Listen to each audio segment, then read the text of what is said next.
last time I stood in my parents' office, my father looked me straight in the eye and said, "You'll understand one day. It's just business." Then he slid a termination letter across the desk to me. His own son. I can still remember the way the paper felt in my hand. Thin, cold, disposable, just like how they saw me at that moment. I had given nearly a decade of my life to that company, skipped vacations, missed friends' weddings, even worked through pneumonia because a project deadline couldn't wait. And in the end, all it took was one cost-cutting meeting for them to decide I wasn't worth keeping. The cruelest part, my younger brother kept his job. He was the fun one, the charming one. The one who could barely show up to work on time, but always managed to sweet-talk our parents into forgiving him. They said he needed stability. Apparently, I didn't. I was the workhorse, the fixer. The one who actually made the business run smoothly.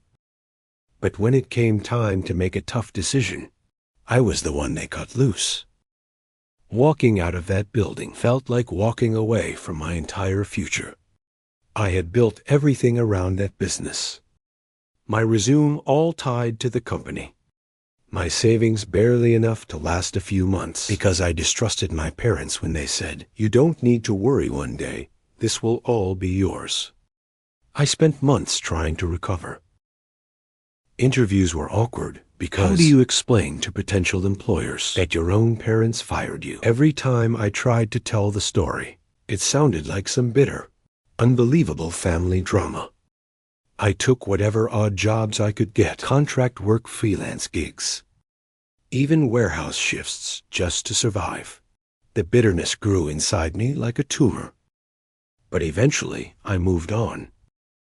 I started my own small consultancy, working independently on renovation, planning, and project management.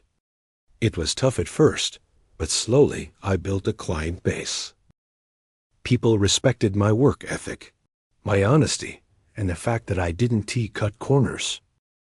For the first time, my reputation belonged to me and not my parents' company. And just when I thought I had finally left that painful chapter behind, my phone started ringing. At first, I ignored the calls. Unknown numbers, late-night voicemails. But then I heard my mother's voice one evening, trembling and desperate. "Please call us back. We need to talk. Turns out the business is failing badly. Clients are leaving. Debt is piling up. Suppliers are refusing to work with them. And now suddenly, the son they once threw away is the only one who can fix it. They want me back not just as an employee, but as the one to rescue everything. The thing is, part of me wants to laugh in their faces. They discarded me like trash, and now they want me to be their savior. But another part of me, the part that still remembers being that loyal kid who believed in family first, is wondering if I'd be the asshole for refusing to help God. The first time I agreed to meet them after 3 years, I almost turned my car around halfway through the drive. My hands were sweating on the steering wheel, and my chest felt tight, like I was walking into an ambush. Part of me wanted to prove that I was stronger now, that they couldn't just summon me like an obedient dog. Another part of me, the broken, still wounded part, wanted to hear them beg. When I finally walked into their office, I barely recognized it. The lobby that used to be buzzing with clients and contractors now looked empty and worn down. The receptionist's desk was abandoned. The plants in the corner were brown and shriveled. Even the air smelled stale, like the whole building had given up. My father sat behind his desk. His posture slumped in a way I'd never seen before. He looked older, thinner, almost defeated. My mother stood by the window, wringing her hands like she was praying for a miracle. And then there was my brother Kyle. Same cocky grin, same relaxed posture. Same lazy aura that used to drive me insane. Except this time his smirk wasn't confidence. It was desperation masked as arrogance. "Wow," he said the moment I walked in. "Look who finally decided to crawl back." I clenched my jaw so hard I thought my teeth might crack. If he wanted a reaction, I wasn't going to give him one.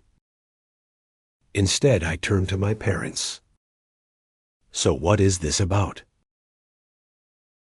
My father sighed, running a hand through his thinning hair. "Business has been tough the last couple of years. We've had setbacks, bad contracts, supply chain issues, a few lawsuits we weren't prepared for. Your brother has been doing his best, but I cut him off before he could finish." Don't insult me if Kyle was doing his best. This place wouldn't he look like a morgue? My brother's face turned red, but he stayed quiet for once. That alone felt like a small victory. My mother finally spoke, her voice shaking. "We need you, honey. You know how to fix things. You always did. The clients respected you. The staff listened to you.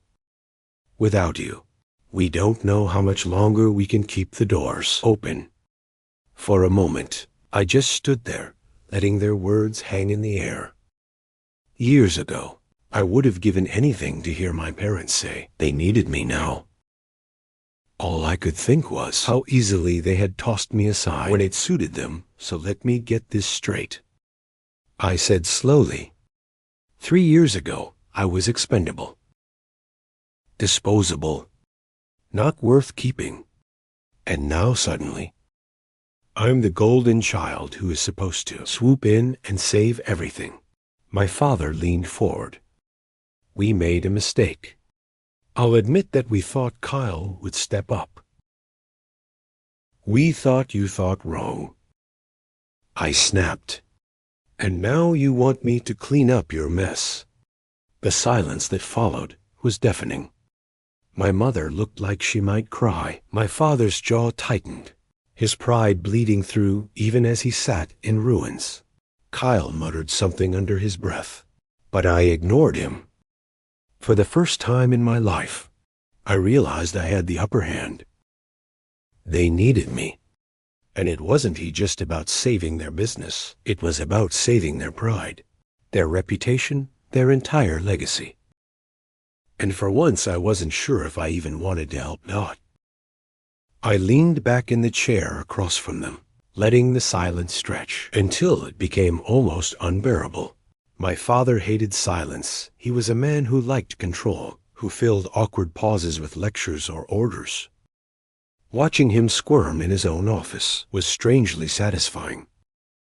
Finally, he broke first. "Look, we know we made mistakes. We shouldn't have let you go back then. But things were different.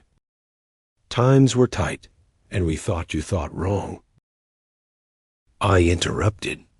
My voice was calm, but sharp enough to cut through his excuses. Kyle scoffed, folding his arms. "Oh, come on. Don't act like you were some savior. You weren't running this place. Dad and I were. I couldn't help it." I laughed. Loud, genuine laughter that echoed in the empty office. "Kyle, the only thing you've ever run is late." Everyone knew it, the staff, the clients, even the suppliers. You were a joke. And guess what you still are? His face turned crimson, and he opened his mouth to fire back. But my father slammed his hand on the desk. "Enough, both of you?" The room went quiet again. My mother reached for my arm, her voice trembling. "We don't have much time left. If we don't turn things around, the bank will foreclose within 6 months. We're drowning in debt. The clients don't trust us anymore. They trust you." Her words hit me harder than I expected. Not because I cared about their business, but because for once they were admitting the truth. "So what exactly are you offering?" I asked carefully. My father exhaled. "We'll bring you back on payroll. Senior management. A good salary. Bonuses when we recover. You'll have a seat at the table again." I tilted my head pretending to think. "A salary after you cut me loose like I was nothing. No, that won't cut it." My brother smirked. "What you want us to hand over the whole company?" "Get real." I met his eyes and held them until his smirk started to fade. "Actually, yeah. That is exactly what I want." My parents froze. My mother's mouth dropped open. My father's hands curled into fists on the desk. Kyle laughed nervously, but there was no real humor in it. "You can't be serious," my father said finally. "Oh, I'm dead serious. You don't need an employee. You need a leader. You need someone who knows what they're doing. And right now that I sent you. And it's sure as hell I sent Kyle. You want me back, you give me equity ownership. Real control. Otherwise I walk out that door. And let the bank finish what you started." The words tasted like fire on my tongue, but they felt good. Powerful for years. I'd been the one begging for approval. Now they were the ones begging me. Kyle slammed his fist on the table over my dead body. "This is my company too. You can't just swoop in and take over like some hero." I leaned forward, my voice low and deliberate. "Then maybe you should have acted like an owner, instead of a spoiled brat living off mom and dad's money. Because the truth is, Kyle, this place is already dead. I'm just the only one who knows how to bring it back." The silence that followed was suffocating. My parents exchanged a look, the same look they used to share when they were weighing a hard decision. Except this time the hard decision was me. And for the first time in my life, I wasn't asking for their approval. I was demanding it. The moment the words left my mouth, "I want ownership, real control," the room cracked open. My mother gasped like I had cursed at her in church. My father's face turned the color of stone. His jaw locked so tight I thought he might break a tooth. And Kyle practically exploded. "You've lost your damn mind," he shouted, jumping to his feet. "You think you can just stroll in here after 3 years and take everything? You're nothing without this company. Nothing." I sat back calmly, folding my arms, letting him flail, like a child throwing a tantrum in a grocery store. "Funny," I said, voice steady, "because this company is nothing with you." My mother flinched at the words, but she didn't stop me. Instead, she looked at my father, eyes wide and pleading. "John, he is right. We can't do this without him." My father rubbed his temples, exhaling slowly. "Ownership, equity, that is not how this works. This is a family business. It belongs to all of us." Correction, I said it belonged to all of us until you fired me. Remember that you tore up the family card when you handed me that termination letter. This is business, Dad. You taught me that yourself. His face darkened, but he didn't argue. He couldn't. Kyle, on the other hand, was practically foaming at the mouth. "I've been here. I stayed when he ran off.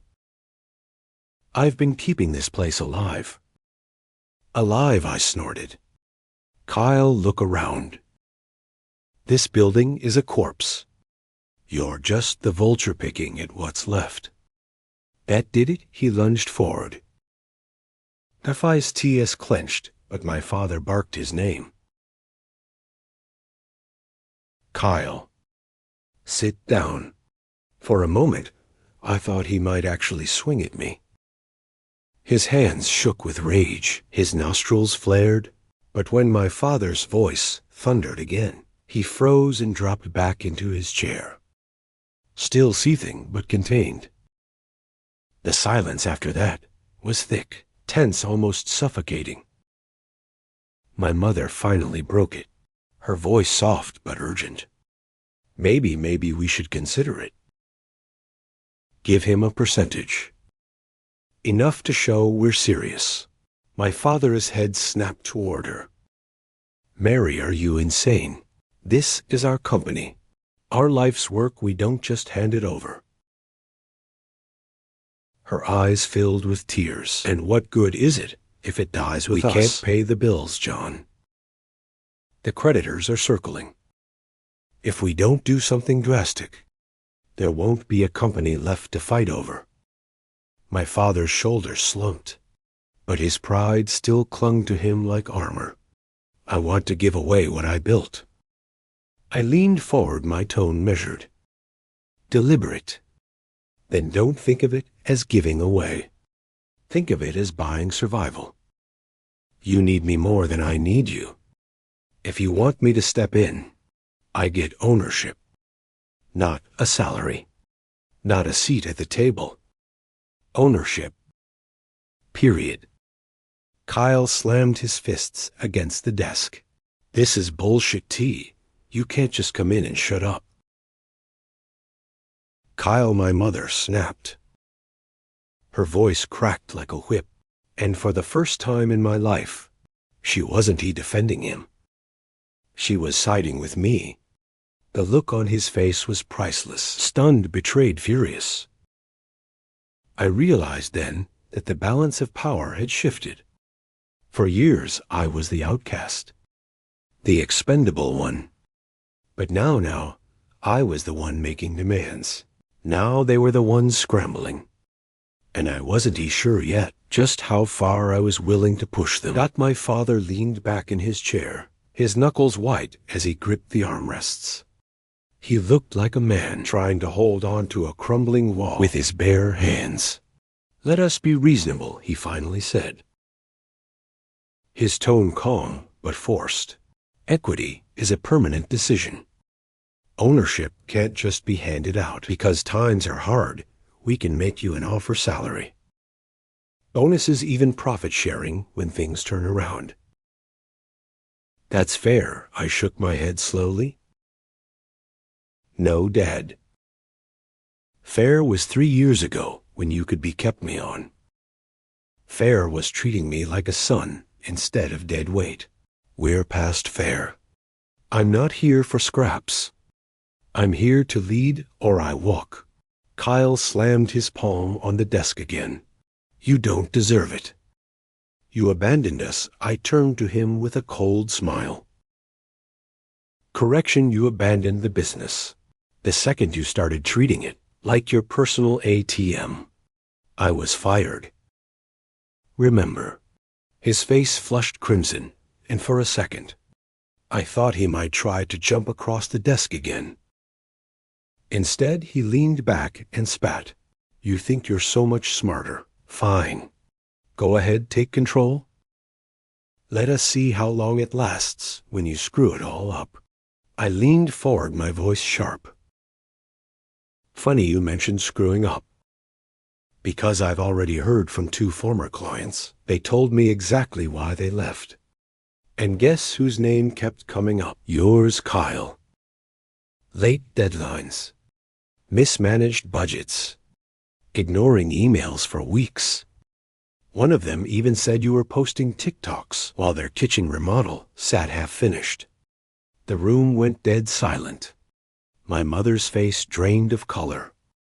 My father's eyes narrowed at Kyle, who instantly looked like a kid caught with his hand in the cookie jar. That's not true, he stammered. But it was too late, the damage was done. My parents didn't even need proof. The way he squirmed told them everything. My mother's voice trembled, but she spoke firmly. John, he is right. Kyle can't handle this. We've even protecting him, but it's destroying us. If we want the business to survive, we need someone capable. And the only person who has proven themselves is—" She looked at me, her eyes wet, but determined him. Kyle shot up from his chair. "You're taking his side after everything I've done for this place." My father's jaw tightened, torn between pride, anger, and the truth staring him in the face. "This isn't tea about sides," I said, my voice low but steady. "This is about survival. You want me and you give me equity. Otherwise, enjoy bankruptcy." Kyle was pacing now, muttering curses, his face red and blotchy. This is a setup. He has been waiting for this. He wants to take everything from me. I stood looking directly at him. "No, Kyle. I don't want to take it from you. You already threw it away." My mother closed her eyes, her voice breaking. "John, we don't have a choice. It's him or nothing." And for the first time since I walked back into that office, I knew I wasn't just negotiating anymore. I was winning.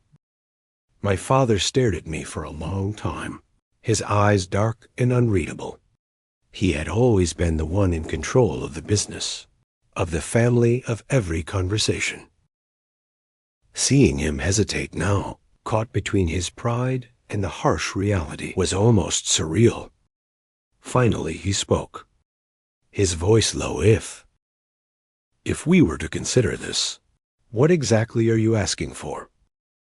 The air in the room shifted. My mother straightened slightly, like she'd been holding her breath for hours. Kyle froze mid-pace, glaring at me with a mix of rage and fear. I didn't teeth flinch. 30% equity. Immediate control over operations. I'll manage clients, staff, and contracts. You handle finances and legacy relationships. Mom can stay on the board if she wants. Kyle, I turned and met his glare. Kyle does nothing until he proves he can actually contribute. 30. Kyle exploded, his voice echoing off the walls. "Are you out of your mind? You think you deserve nearly a third of this company after abandoning us?" I didn't abandon anyone. I shot back, my voice sharp. I was fired. Don't rewrite history to make yourself feel better. Kyle turned to our parents, practically begging. "You can't agree to this. He is manipulating you. He has been planning this for years."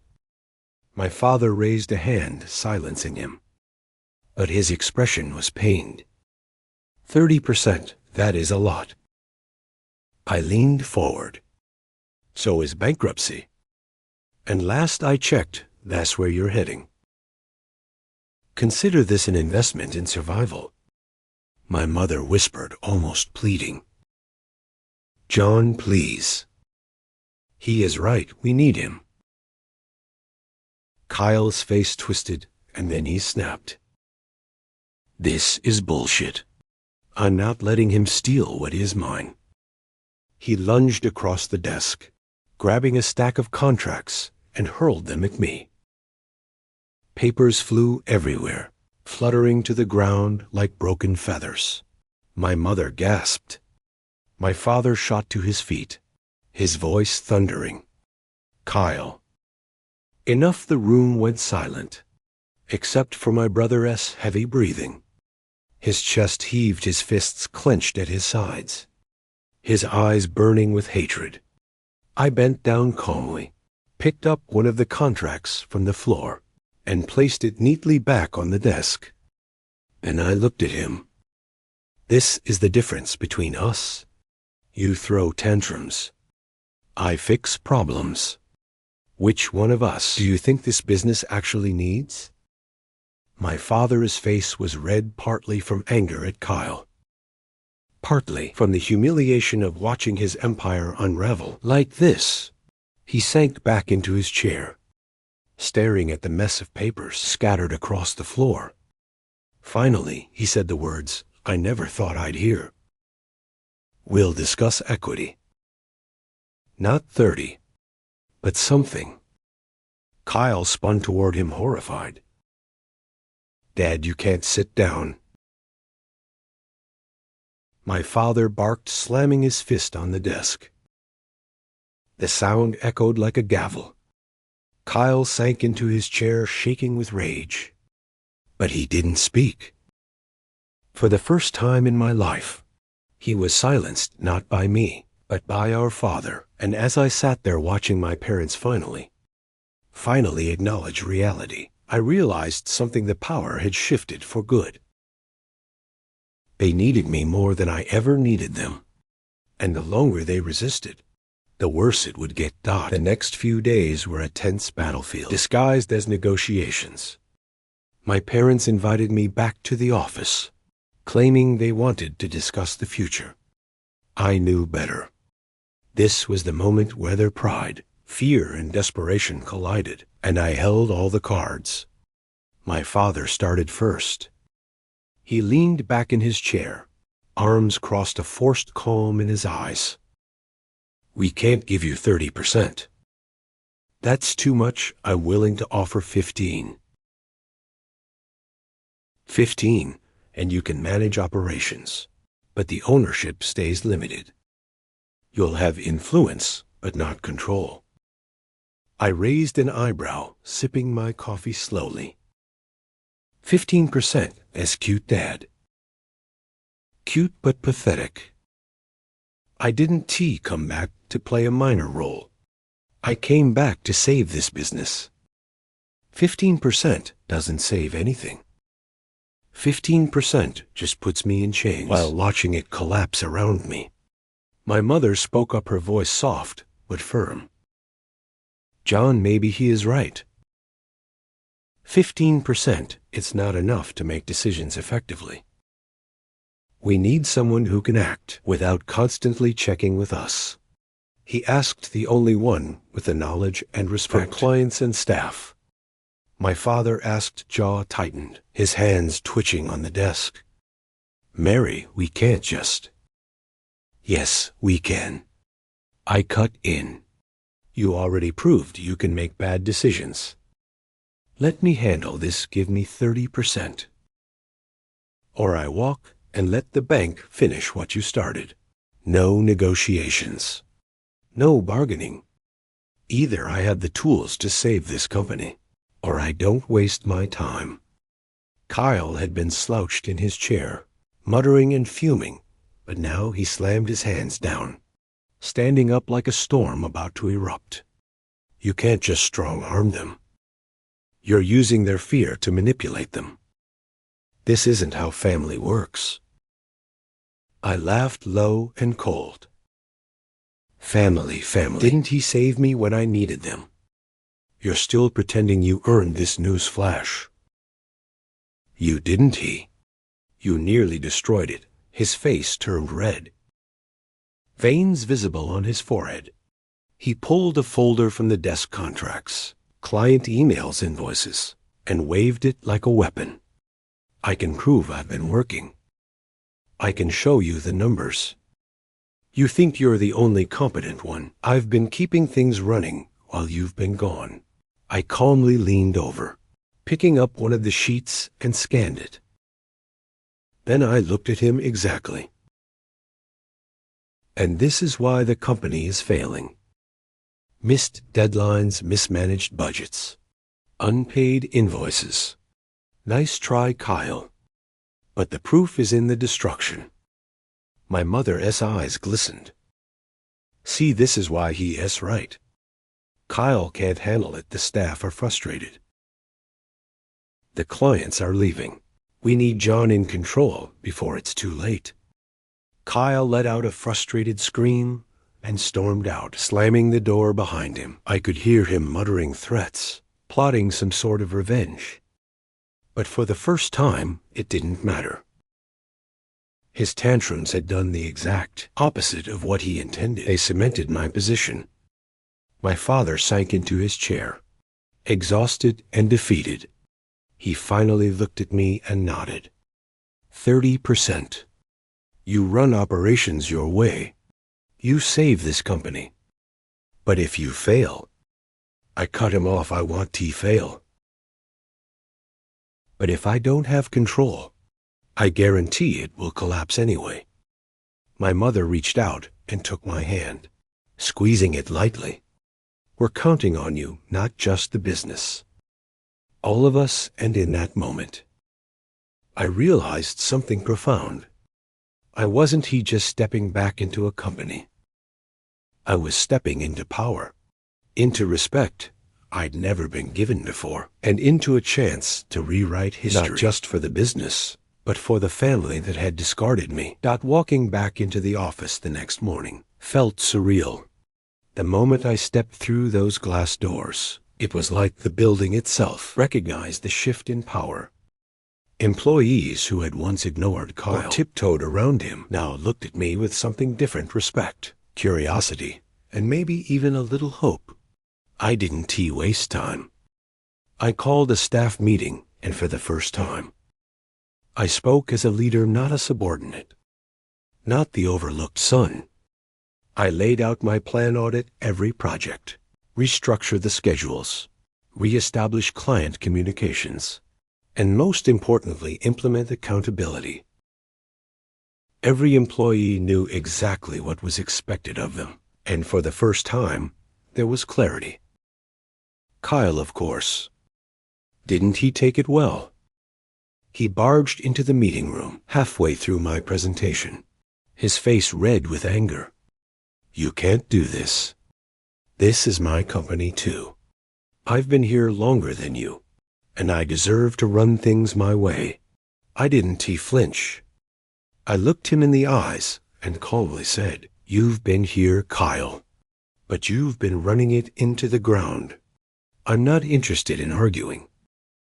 If you want a role here, you follow the rules. If not, you can leave." He sputtered, trying to muster an insult. But the staff were watching him now. Their eyes weren't on him, they were on me, and that, more than anything, solidified my position. The first week was chaos. Kyle tried to sabotage a few client accounts by sending conflicting schedules, but it backfired spectacularly. One client called me directly asking for clarification. I responded immediately, repaired the confusion, and the client expressed renewed confidence in the company. The staff started rallying behind me. Every failed attempt by Kyle only strengthened my authority. Even my parents noticed the difference. My mother, ever the quiet supporter, gave subtle nods of approval, while my father grumbled. But couldn't he deny the results? Slowly, grudgingly, he began to step back and let me lead. By the end of the month, things were already improving. Projects were back on track. Clients were returning, and morale was higher than it had been in years. And the best part, Kyle was floundering, unable to regain control or influence, and everyone saw it. The brat who had once been untouched was now powerless. Sitting in my office late one evening, I reflected on the past few weeks. For the first time in years, I felt a sense of ownership, not just over the business, but over my own life. I wasn't the expendable kid anymore. I was in control, and the family that once discarded me now relied on my judgment. But power is a double-edged sword. With Kyle still lurking, plotting, and resenting, I knew this victory was only the beginning. Every move I made would have to be calculated, precise. Every decision could either solidify my authority or give him an opening to strike back.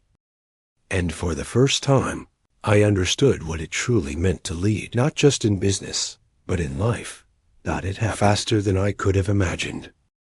A major client had contracted us for a high-profile renovation, the kind of project that could make or break our reputation. I had assigned teams, established deadlines, and personally approved every step. Everything was on track until Kyle decided to help. He had sneaked into the project as scheduled, reassigning key staff, changing material orders, and sending contradictory instructions to contractors. Within hours, the site was chaos. Workers argued over tasks. Materials were delayed, and the client called furious. My phone blew up with calls, emails, and messages. I could feel my blood pressure spike, but I forced myself to breathe. Panic wasn't an option. I had to act. I drove to the site, assessing the damage in silence. The contractors were frustrated, but willing to listen. They trusted me. I took control immediately. Reassigned staff, efficiently corrected orders, and personally called the client to reassure them. Kyle appeared at the site swaggering, clearly expecting me to stumble. "What is the big deal? I'm just reorganizing." "You're overreacting." I looked at him, my voice calm but icy. "You're sabotaging a $250,000 project." "Kyle, that's not reorganizing. That is incompetence and arrogance combined. Step aside or get out." He hesitated, anger flashing in his eyes, but the team's unanimous expectant gaze silenced him. Slowly, he backed off, muttering under his breath. By the end of the day, the project was back on schedule, and the client called me personally to thank me for stepping in. "I don't know how you turn it around so quickly," they said. "You've saved this project and our trust." Walking back to the office, I realized something profound. I wasn't just saving a project. I was proving my worth, my authority, and my ability to lead under pressure. Kyle's rebellion, instead of undermining me, had highlighted exactly why I was needed. When I returned, my parents were waiting. My mother's eyes were filled with pride and relief, while my father simply nodded, finally accepting the truth. "Kyle's out of control," my mother said softly. I smiled, tired but triumphant. He has always been out of control. The difference is now everyone knows who is actually running this company. For the first time, I felt absolute clarity. I had not only reclaimed my position, but I had also reshaped the family dynamic. Kyle's arrogance and incompetence had been exposed. My parents had learned to rely on me, and the staff now recognized my leadership. The family business was no longer just my parents' pride. It was my responsibility and my power. Yet even with this victory, I knew one thing for sure: Kyle wouldn't give up easily. The final confrontation was coming. And when it did, there would be no room for mistakes. That the weeks that followed were a whirlwind. I implemented stricter systems. We built client relationships and held Kyle accountable at every turn. Every minor mistake he made was visible to everyone. And slowly the staff and contractors began to see what I had always known: Kyle had charisma, but he lacked discipline, vision, and responsibility. One afternoon, I called a final meeting. My parents sat at one end of the table, anxious but trusting. Kyle slouched at the other, trying to appear defiant. I took a deep breath and addressed the room. "Kyle," I said, "voice steady this company. I send tea about titles or age or family connections.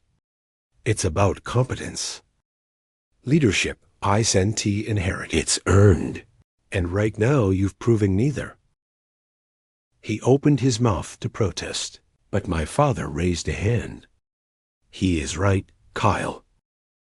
We've seen it. You can stay involved. But under John's direction, that's final." Kyle's face turned red. He muttered something about unfairness, but even he knew he had no leverage.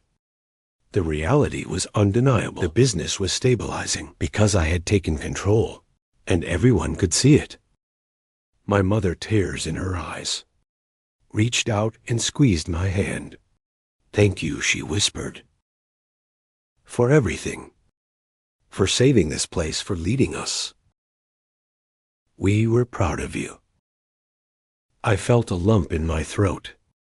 It wasn't just about the business anymore.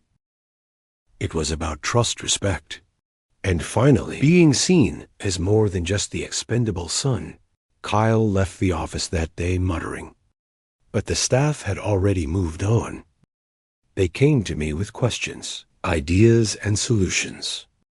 For the first time, I wasn't just an employee or a helper. I was a leader, the one everyone looked to for guidance. Over the next months, the company flourished.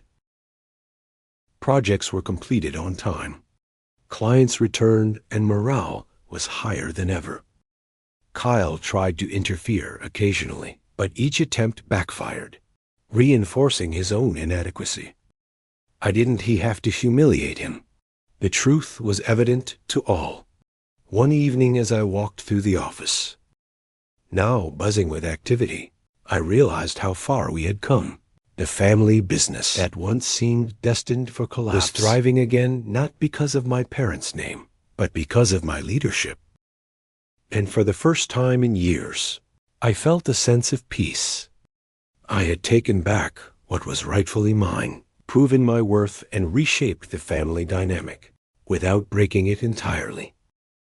Sometimes Kyle still called, demanding attention or arguing minor points, but I no longer feared him. I had earned my place, and nothing, not anger, not family drama, not years of neglect could take that away. I saved the business. I reclaimed my dignity. And finally, I had the respect I deserved. AITA for letting my parents' business crash after they once fired me like I was nothing. Number. Because sometimes the ones who throw you away have to learn whose hands can actually save them.